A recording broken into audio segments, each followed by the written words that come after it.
రచ్చ రాజకీయం at the rate of 5 PM స్వాగతం. నేను మీ ఫజల్. ఈరోజు తెలంగాణ రోడ్లో మనం ఖాళీ అవుతున్న తెలంగాణ ఖజానాపై ఆర్థిక శాఖ మంత్రి భట్టి చేసిన వ్యాఖ్యలు ఎలాంటి సంకేతాన్ని ఇస్తున్నాయి. అలాగే డ్రోన్ టెక్నాలజీ గతంలో ఐటీ రంగంలో ప్రపంచం దృష్టి ఆకర్షించిన తెలంగాణ ఇప్పుడు డిఫెన్స్ రంగంలో తనదైన స్టైల్లో దూసుకుపోవడమే కాదు, యాంటీ డ్రోన్ టెక్నాలజీని చాలా చీప్ రేట్లో డెవలప్ చేసిన వార్తని కూడా మనం ఈ రౌండప్లో చూడవచ్చు.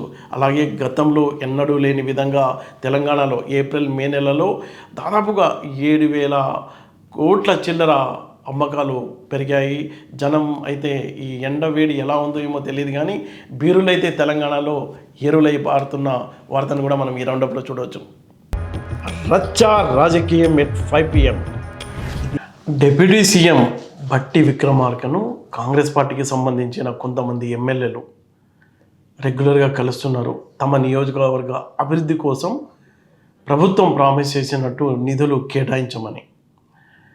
ఆయన దాదాపు ఇప్పటివరకు ఒక 76 మంది, కాంగ్రెస్ పార్టీలో 64 మంది ఎమ్మెల్యేలు గెలిచినప్పటికీ ఇతర పార్టీల నుంచి వచ్చిన వాళ్ళు తర్వాత మధ్యలో గెలిచడం మొత్తం ఒక 76 మంది ఎమ్మెల్యేల వరకు కలిసినట్టు పక్కా సమాచారం.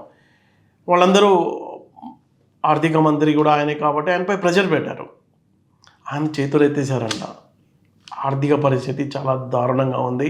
100 రూపాయలు వస్తుంటే 108 రూపాయలు ఖర్చు చేసే పరిస్థితి ఉంది. కొంతకాలం ఓపిక పట్టండి అంటూ చేతులు ఎత్తేశారు. అంటే ఆర్థిక మంత్రి ఖజానా ఖాళీ అని చెప్పడమే కాదు, కాగ్ నివేదిక కూడా రాష్ట్రంలో ఆర్థిక పరిస్థితి చాలా దయనీయంగా ఉందని రిపోర్ట్ స్పష్టంగా ఇచ్చింది. ఇవి ఎలాంటి సంకేతాలు ఇస్తున్నాయి? రాష్ట్ర ప్రభుత్వానికి సంబంధించి నియోజకవర్గ డెవలప్మెంట్ కోసం గతంలో ఎమ్మెల్యేలు బాగా ఒత్తిడి చేశారు. అంటే ఎవరి ప్రమేయం లేకుండా మేమే మాకు అనుకూలంగా ఆ నిధులు ఖర్చు చేసేలా కేటాయింపులు ఇవ్వాలి అని ప్రభుత్వం వాళ్ళ డిమాండ్కి అనుగుణంగా ఏం చేసిందంటే అంటే 2026 బడ్జెట్లో ప్రతి ఎమ్మెల్యేకి కూడా నియోజకవర్గ అభివృద్ధి కోసం 10 కోట్లు కేటాయిస్తూ టోటల్గా 3,300 కోట్ల రూపాయల బడ్జెట్ కేటాయించింది బడ్జెట్లో. కానీ ఇంతవరకు ఒక్క రూపాయి విధించలేదు.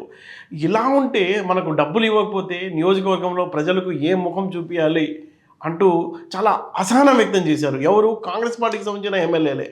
అంటే పరిస్థితి ఎంత దారుణంగా ఉంది అని చెప్పడానికి కాంగ్రెస్ పార్టీకి సంబంధించిన ఎమ్మెల్యేలు, ఆర్థిక మంత్రి, డిప్యూటీ సీఎం మధ్య జరిగిన సంభాషణ ఇది బాగా ఆందోళన కలిగించే అంశం.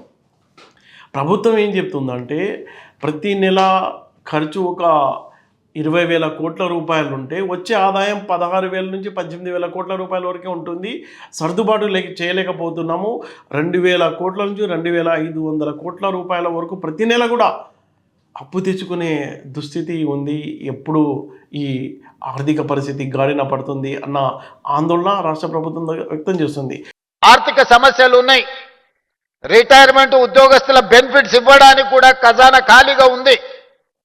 ప్రతి నెల 1000 మంది ఉద్యోగులు ఈరోజు యావరేజ్గా రిటైర్ అవుతున్నారు. ఒక ప్రభుత్వ ఉద్యోగి రిటైర్ అవుతున్నాడంటే రిటైర్మెంట్ బెనిఫిట్స్ 1 కోటి రూపాయలు దాదాపుగా చెల్లించాల్సిన పరిస్థితి. ఒక నెలలో 1000 మంది రిటైర్ అవుతే నెలకు 1000 కోట్లు రిటైర్డ్ ఉద్యోగస్తులకు రిటైర్మెంట్ బెనిఫిట్స్ ఇవ్వాల్సిన ఆర్థిక భారము ఉన్నా ఏదో ఒక రకంగా సమన్వయం చేసుకొని ఈ ప్రభుత్వాన్ని ముందుకు నడిపిస్తున్నాం. ఎందుకంటే ఒక పక్కేమో పరిపాలన వ్యవహారాలకు సంబంధించిన ఖర్చులు ఉన్నాయి, ఉద్యోగుల జీతాలు ఇవ్వాలి, పెన్షన్ ఇవ్వాలి, అలాగే గత ప్రభుత్వం చేసిన అప్పులకు సంబంధించి అసలు కట్టాలి, అసలుతో పాటు వడ్డీ కట్టాలి, మళ్ళీ కొంత రకరకాలమైన అంటే ఈ సంక్షేమ పథకాలకు సంబంధించి ప్రభుత్వం ఏం చేసింది, ఎన్నికల ప్రణాళికలో ప్రామిస్ చేసింది, అవి అమలు చేయాలి. మహిళలకు సంబంధించినవి, రైతులకు సంబంధించినవి, యువతకు సంబంధించినవి, ఈ పథకాలకు సంబంధించి నిర్వహణ కోసం డబ్బు కేటాయించాలి. చాలా అసలు ఎంత కన్ఫ్యూజన్లో ఉంది అంటే ప్రభుత్వం అవసరానికి అంటే ప్రతి నెల కూడా గడ్డు పరిస్థితి. ఈ గడ్డు పరిస్థితి ఎంతకాలం కొనసాగుతుంది, ప్రభుత్వం ఎలా బయటపడుతుంది. తమకు నియోజకవర్గాల అభివృద్ధి కోసం డబ్బులు ఎప్పుడు కేటాయిస్తారు అన్న ప్రశ్నలు ఎమ్మెల్యేలు నిలదీస్తున్నారు. అంటే మొత్తం ఎమ్మెల్యేలకు సంబంధించి బడ్జెట్ కేటాయింపులు ఉన్నప్పటికీ కాంగ్రెస్ పార్టీకి సంబంధించిన ఎమ్మెల్యేలు తమకు ఏదో ఒరుగుతుంది అని, అంటే ఇతర పార్టీల నుంచి జంప్ చేశారు. వాళ్ళు కూడా ఒకటే చెప్పారు, నియోజకవర్గ అభివృద్ధి కోసమే మేము పార్టీ మారామని. వాళ్ళకు కూడా మొండి చెయ్యి చూపడం తప్ప వేరే దారి లేదు. అంటే ఈ సమస్యకు పరిష్కారం ఎప్పుడు దొరుకుతుందని మీరేమనుకుంటున్నారో మీ కామెంట్ రూపంలో తెలియజేస్తారా? ఎండ వేడి ఎంత పెరిగిందో తెలియదు కానీ తెలంగాణలో మాత్రం బీర్ బాటిళ్ళు ఖాళీ అయిపోతున్నాయి. ఎంత ఖాళీ అంటే ఏప్రిల్ మే నెలల్లో 14 కోట్ల బీర్ బాటిళ్ళు అండి తాగేసింది మన జనం. ఎక్కువగా 40% హైదరాబాద్, రంగారెడ్డి, మేడ్చల్కు సంబంధించిన వాళ్ళే ఉన్నారట. టోటల్గా తెలంగాణలో ఉన్న 2625 లైసెన్స్ షాపులు, అలాగే బార్లు, ఒక 1200 బార్లలో ఎక్కువ సేల్స్ కనిపిస్తుంది. గత ఏడాదితో పోల్చుకుంటే, అంటే ఈ ఏడాది కేవలం ఏప్రిల్ మేలో 14 కోట్ల బాటిల్ తాగారంటే గత ఏడాది ఎంత తాగారనేది ఆసక్తి ఉంటుంది కదా. 10,46,00,000 బాటిళ్ళు తాగారట. అంటే 4 కోట్ల బాటిళ్ళు తాగేశారు మన వాళ్ళు.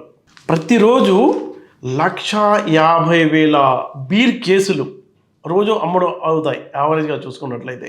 కానీ ఈ 2 నెలల్లో 2,30,000 కేసులు, బీర్ కేసులు. అంటే ఒక కేసులో 12 బాటిల్స్ ఉంటాయి.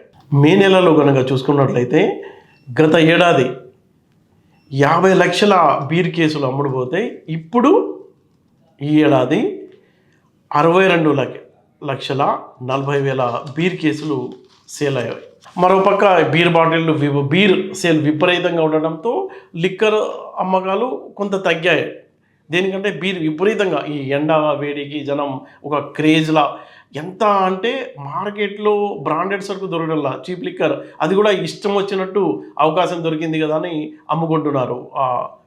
సిండికేట్గా ఏర్పడి మొత్తం ఆ బార్ షాప్ వాళ్ళు, బార్ వాళ్ళు కానీ, లైసెన్స్ షాపుల వాళ్ళు కానీ, మొత్తం అంటే ఏప్రిల్ నెలలో, మే నెలలో 2 నెలల్లో కనుక మొత్తం లిక్కర్ సేల్ కనుక మనం కంపేర్ చేసుకున్నట్లయితే ఏప్రిల్లో 3,618 కోట్ల సేల్ ఉంటే మే నెలలో 3,775 కోట్ల సేల్ అయింది. టోటల్గా చూసుకున్నట్లయితే 7,394 కోట్ల రూపాయల సేల్. ఖజానా గలగలలాడుతుందన్నమాట. ఖజానాకు భారీ ఇన్కమ్ వచ్చింది అని చెప్పుకోవచ్చు కేవలం 2 నెలల్లోనే.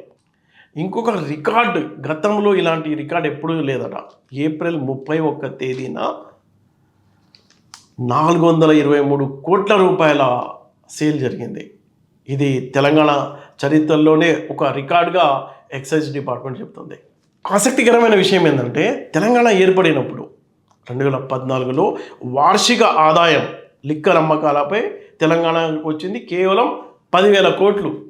ఇప్పుడు ఎంతో తెలుసా? 4 రెట్లు పెరిగింది. 40,309 కోట్ల రూపాయలు ఎప్పుడు 2025 ఇన్కమ్ చూసుకున్నట్లయితే. ఇప్పుడున్న ట్రెండ్ని బట్టి చూస్తే ఎక్సైజ్ శాఖ అంచనా వేస్తుంది ఈ 26 డిసెంబర్ నాటికి 48,000 కోట్లకు చేరుకుంటుందని ఒక అంచనా.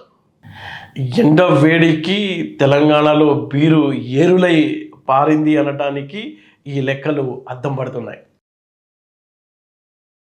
యుద్ధాలు జరుగుతున్నాయి, చూస్తున్నాం రోజు వార్తల్లో.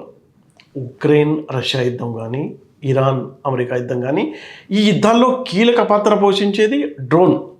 మొత్తం మారిపోయింది. గతంలో యుద్ధాలంటే తుపాకులు, బాంబులు ఇవన్నీ ఉండేవి, కానీ ఇప్పుడు డ్రోన్ల ద్వారా జరుగుతున్న యుద్ధం. అంటే ఆ డ్రోన్ని కంట్రోల్ చేయడం, ఆ డ్రోన్ కూల్చడం అనేది సాంప్రదాయ పద్ధతి. అంటే క్షిపణి వాడాలి, అది కోట్ల రూపాయలకు సంబంధించిన ఖర్చు. అయితే చాలా తక్కువ ఖర్చులో, ₹1,00,00,000 ఖర్చు ఉన్న క్షిపణి ఖర్చులో 90% ఖర్చు తగ్గిస్తూ మన తెలంగాణలో టీ వర్క్స్ యాంటీ డ్రోన్ టెక్నాలజీని డెవలప్ చేసింది. 80% టార్గెట్ను రీచ్ చేసేలా. సీన్ ఎలా ఉంటుందంటే, ఇప్పుడు సైనికులు, ఆర్మీ ఉంటుంది, ఆర్మీకి మీద దాడి చేయడానికి డ్రోన్ వస్తుంది కదా, అది 100 అడుగుల దూరంలో ఉన్నప్పుడు ఆర్మీ గుర్తించిన వెంటనే ఇప్పుడు 100 అడుగుల దూరంలో ఉన్న డ్రోన్ను కూల్చడానికి గన్ తీసి బుల్లెట్తో కాలిస్తే అది హిట్ అవడానికి కేవలం 30% మాత్రమే సక్సెస్ అవుతుంది. ఈ నేపథ్యంలో మన తెలంగాణ లో డెవలప్ చేసిన టెక్నాలజీ యాంటీ డ్రోన్ టెక్నాలజీ ఏంటంటే 80% టార్గెట్ను రీచ్ చేసేలా, అంటే గన్లో నుంచి బుల్లెట్ వెలువడిన వెంటనే అది 5 భాగాలుగా విడిపోతుంది. 5 భాగాలుగా విడిపోయి మొత్తం డ్రోన్ విస్తరణను కవర్ చేస్తూ ఆ డ్రోన్ను కూల్చడంలో 80% టార్గెట్ను రీచ్ చేసేలా తెలంగాణ ఈ టెక్నాలజీని డెవలప్ చేసింది. దీంతో ఏమైంది, వెస్టర్న్ కమాండెంట్ తెలంగాణ ప్రభుత్వంతో ఒప్పందం చేసుకుంది ఈ డ్రోన్ టెక్నాలజీకి సంబంధించి.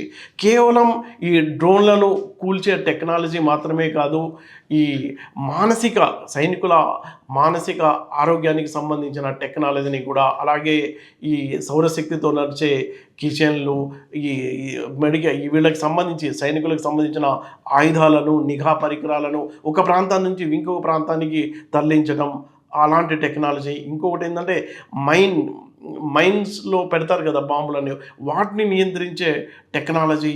ఇలాంటి రకరకాల టెక్నాలజీని మన తెలంగాణ వర్క్స్ డెవలప్ చేసింది. అదంతా సైనికులకు ఇస్తూ తెలంగాణ అండగా తెలంగాణ ప్రభుత్వం వర్క్స్తో కలిపి వెస్టర్న్ కమాండ్, మనకి మొత్తం ఈ కమాండ్స్, వార్ కమాండ్స్ ఏదైతే ఉన్నాయో అందులో వెస్టర్న్ కమాండ్తో కలిసి ఒక ప్రాజెక్ట్కి, bullet proof anti drone bullet proof ప్రాజెక్ట్కి సంతకాలు చేయడం అనేటువంటి జరిగింది. ఇది చాలా కీలక పరిణామం. కారణం ఏంటంటే మనం మేక్ ఇన్ ఇండియా గురించి మాట్లాడుతున్నాం, ఆత్మనిర్భర్ భారత్ గురించి మాట్లాడుతున్నాం. అంటే మన దేశంలోనే అతచౌకగా తయారు చేసినటువంటి ఈ bullet proof anti drone system ఏదైతే ఉందో ఇది ఏంటి, ఎలా పనిచేస్తుంది అంటే, ఇది ఏదైనా గుంపులుగా స్వామ్ డ్రోన్స్ కానీ లేకపోతే డ్రోన్ అటాక్ కానీ జరిగినప్పుడు వాటి మీద లక్షలు కోట్ల రూపాయలు విలువ చేసేటువంటి క్షిపణులు అనేటువంటిది ఉపయోగించవలసి ఉంటుంది. అటువంటి అవసరం లేకుండా చౌకగా మనం దేశీయంగా తయారు చేయడం అనేటువంటి జరుగుతుంది ఈ anti drone bullet proofing project అనేటువంటిది. అయితే ఇది చాలా కీలకమైనటువంటి అంశం. అందులోనూ మన తెలంగాణ ప్రభుత్వము వర్క్స్ అనేటువంటిది దేశ రక్షణ వ్యవస్థలో పాలు పంచుకోవడం అనేటువంటిది చాలా గర్వించదగినటువంటి అంశం. ఇది పడుతుంది గన్లో నుంచి ఆ బుల్లెట్ రాగానే అది 5 భాగాలుగా విడిపోయి మొత్తం కవర్ చేసి కూల్చడంలో చాలా కీలకంగా వ్యవహరిస్తున్న ఈ టెక్నాలజీని ప్రపంచంలో మరెక్కడా లేని విధంగా తెలంగాణ రూపొందించడం, ఇది ప్రపంచానికి ఒక చీప్ రేట్లో, తక్కువ రేట్లో ఈ టెక్నాలజీ ఇచ్చే స్థాయికి తెలంగాణ ఎదిగింది. ఒకప్పుడు మన తెలంగాణ ఐటీ రంగంలో ప్రపంచం దృష్టిని ఆకర్షించింది. ఇప్పుడు ఈ సైనిక రంగం, మిలిటరీ డిఫెన్స్ రంగంలో కూడా కావాల్సిన టెక్నాలజీని తెలంగాణ అందిస్తుంది. అంటే కేవలం డ్రోన్లను గుర్తించడమే కాదు, కూల్చడం వరకు సైనికుల భద్రత నుంచి వాళ్లకు మెరుగైన యుద్ధ తంత్రాలు, అంటే యుద్ధ సామర్థ్యం పెంచేలా ఆ టెక్నాలజీ ఇస్తూ తెలంగాణ ఒక రక్షణ రంగంలో ఒక హబ్గా మారిపోయిందని మనం చెప్పుకోవచ్చు. చూస్తూనే ఉండండి రచ్చ రాజకీయం @5 PM. రేపటి బులెటిన్లో మళ్ళీ కలుద్దాం. రచ్చ రాజకీయం @5 PM. ఇది ప్రతిరోజు పంచాయతీ. ఇక్కడ మాటలు కాదు, నిజాలు మాట్లాడతాయి. తెలంగాణ రాజకీయాల వెనుక ఉన్న అసలైన కథల్ని రచ్చ రాజకీయంలో మస్తుగా మాట్లాడుకుందాం.